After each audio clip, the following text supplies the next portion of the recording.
So what about playing Dungeons and Dragons solo? That's what we're going to explore in this vlog, and that's the checklist we're going to build. So certainly D&D, like any role-playing game, there's a social aspect. There's an interaction between the dungeon master and the players. And you go on an adventure, and there's a narrative, and you tell a story, and you have encounters, and you get experience and treasure and loot. It's very open-ended. I mean, this is the core. This is the DNA of D&D. And many games are played tabletop, face-to-face, but there are also virtual games. You can play over the internet, or you can play by post, remote games, video conferencing, all those tools and tech. But regardless of the medium, and there's advantages and disadvantages to all mediums to play D&D, there needs to be a DM, this storyteller, this rules lawyer, this narrative teller, this engaging of the players to push the story forward. If you don't have a DM, how do you play D&D? Now, there's also times as a player where annoying things, vexing things like school, like work, and other responsibilities will interfere with gaming. And there are times, there's been, as a D&D enthusiast, there's been times where my schedule has shifted, and I know for the next 2 or 3 months, I'm not going to be able to get together regular tabletop. My character is going to hang out at the inn, and we'll see you real time in a couple of months. So I want to play D&D. What are some options to explore? I can work on characters. Certainly I enjoy reading various D&D books and fantasy books and looking through the monster manual. But getting that old school analog game, what are some of the things we can do? So the first is, in every edition of D&D, there are random tables to generate dungeons and rooms and monsters. You could roll up a character, and you could have a dungeon generated and play D&D that way, essentially kind of reducing it down to a war game. And this has the advantage if you're learning the rules, both as a player and as a DM. There is incredible value in rolling up a character or two, or putting together a party of 4 players and sending them through one of these randomly generated dungeons. And when you have an encounter, a monster, going to the monster manual, looking at the stats, rolling for initiative, figuring out range, and attacking. That's going to teach you the checkpoints. That's going to teach you the rules as a game, as a DM. Also has tremendous value as a player. But this essentially reduces it to a dungeon crawl. Where's the narrative? Where are we going to explore? How are we going to build that?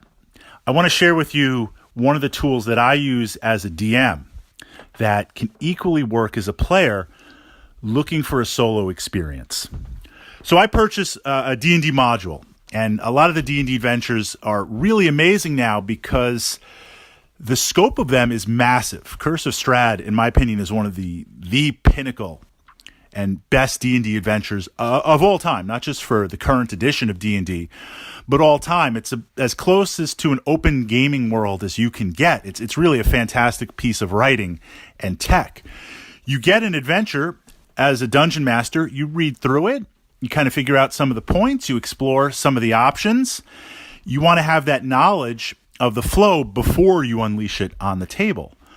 What I do to have a test run of a party, and this is how you can play D&D solo. I use it to test the adventure, but it works equally well. Create a character or a party. Let's look at one character right now just to make it manageable. Create a character, roll the character up, equip the character, and then come up with a player personality, a little bio of how they're going to act. That bio becomes an automated AI script of what they're going to do in the adventure. You know how they're going to act ahead of time. And then you run them through the adventure. So as you read the adventure points, and as there comes to a point where a player would normally have to make a decision, you know the decision the character is going to make. Let's look at an example. One of my characters that I love to play, Valius, he's a paladin, and he's trying to restore his family honor. One of his cousins was kind of a borderline blackguard, brought a lot of dishonor to the family name, and he's trying to correct that. He's trying to overcorrect that. So if there's a chance to help out the innocent, if there's a chance to stop roaming monsters, he's going to take it no matter what. He's going to take it no matter what, even if it's a trap. Normally, you might read the adventure module and, okay, there's a caravan that's being ambushed, but it's obviously a trap, and there's hobgoblins and goblins in the forest waiting for the party to help. If I have that bio ahead of time, that decision's already made. Valius is going to run and help. If there's personal one-on-one combat, Valius must accept the combat. I mean, that's how I play him physically as a player, because he is honorable. And the chance to go up against a powerful opponent and bring more honor to the family name and erase the stain, the betrayal of his cousin, Jason, to do that, absolutely. Reading the adventure as the DM, you come up to that part and you realize, well, this is a minor vampire lord. Well, I already know that. I know the stats are crazy. What do I do? I mean, I wouldn't want to encounter this. How would I fight it? Well, the bio has already made that decision. If I'm playing Valius, I have to do this. So literally creating a character, creating a party, figuring out their motivations, how they're going to act, how they're going to interact. And it doesn't have to be 3 or 4 pages, the bio, just a couple of historical bullet points. And then you kind of drop them into the adventure, and they run themselves. They're your creation. They run themselves, and you see how the adventure works. You can use this to play any adventure in D&D. You can also use it, again, as a DM, and this is how I primarily use it, to figure out, how is a party going to work? How would this class work? How are certain stress points going to work? That, outside of random dungeons, in my opinion, is the best way to play D&D solo. Simply because it allows your imagination to flow. It allows you to create characters true to their bio, true to how you would play them, you personally as a player, your avatar on the tabletop. And it navigates both sides of the DM and the player and allows you to watch the story unfold. There are also emulators. These are various systems that, based on percentiles and based on rolling, to see what are the probabilities. So you kick down that door, what are the probabilities of rolling to see if there's a monster? You roll a bunch of dice, confirms monster. What are the probabilities of it being an orc? Well, it's level 1 of the dungeon, probably is, roll, confirm, and you use different charts and percentiles to figure out and generate a story. These emulators work. Mythic is an example. It's a great emulator. It's an analog emulator, some amazing tech. I've used them.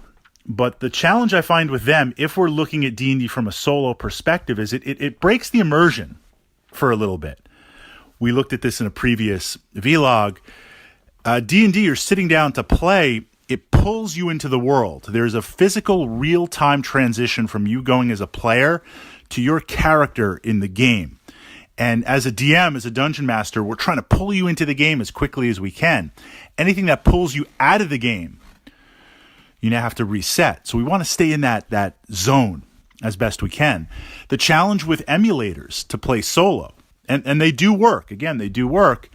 It's a constant back and forth of pulling you in and out of the game.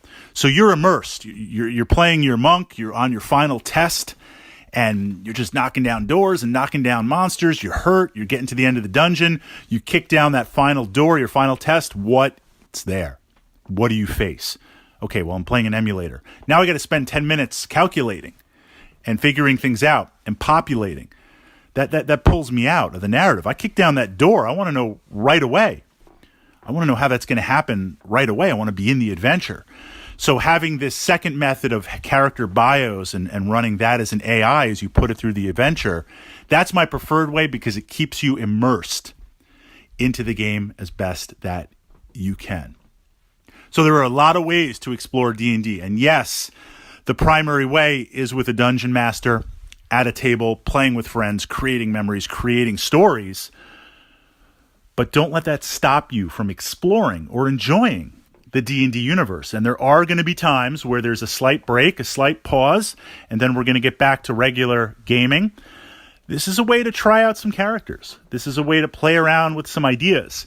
And alternately, as a DM, this is some tech as we build our D&D toolkit, our DM toolkit, to test drive an adventure, to see how an adventure would play out, some of the stress points, some of the interesting points. Be a DM, but autopilot a party.